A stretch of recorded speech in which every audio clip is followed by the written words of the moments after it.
ছোলার ডালটা একটু অন্যরকম করে বানালাম। এই জন্য আমি 500 গ্রাম ছোলার ডালকে সারা রাত ভিজিয়ে রেখেছিলাম।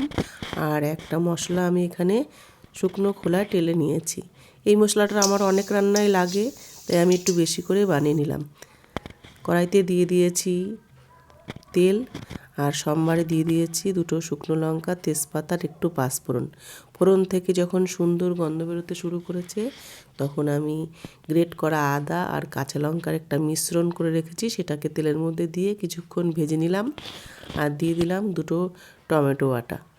ভালো করে এটাকে তেলের সাথে আমি কষিয়ে নিয়েছি। দিয়ে দিয়েছি পরিমাণ মতো লবণ, হলুদ, একটু লাল লঙ্কার গুঁড়ো দিয়েও আমি খানিকক্ষণ কষিয়ে নিয়েছি। এইভাবে যদি ছোলার ডাল রান্না করা যায়, খেতে কিন্তু অসাধারণ লাগে। কষানো হয়ে যখন তেল ছাড়তে শুরু করেছে, সামান্য পরিমাণে জল দিয়ে আরও একটুখানি যখন ফুটতে শুরু করেছে, আমি ডালটাকে ঢেলে দিয়েছি। আমি ডালটাকে আগের থেকে সিদ্ধ করে রাখিনি। এটা করতে কিন্তু বেশি সময় লাগে না। সারা রাত যদি ডালটা ভেজানো থাকে, খুব সহজেই ডালটা সিদ্ধ হয়ে যায়। ডালটাকে মশলার সাথে আমি ভালো করে মিশিয়ে নিয়েছি।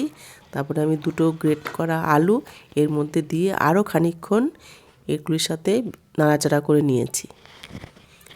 যারা এইভাবে ছোলার ডাল তৈরি করো তারা তো জানোই, আর যারা করোনি এখনও, তারা একবার এইভাবে ছোলার ডাল তৈরি করে দেখো, দারুণ কিন্তু লাগে রুটি, পরোটা, লুচির সাথে খেতে। আমার ডাল পুরো রেডি।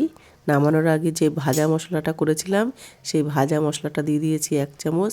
দিয়ে দিলাম সামান্য একটু চিনি আর একটু ধনেপাতা কুচি।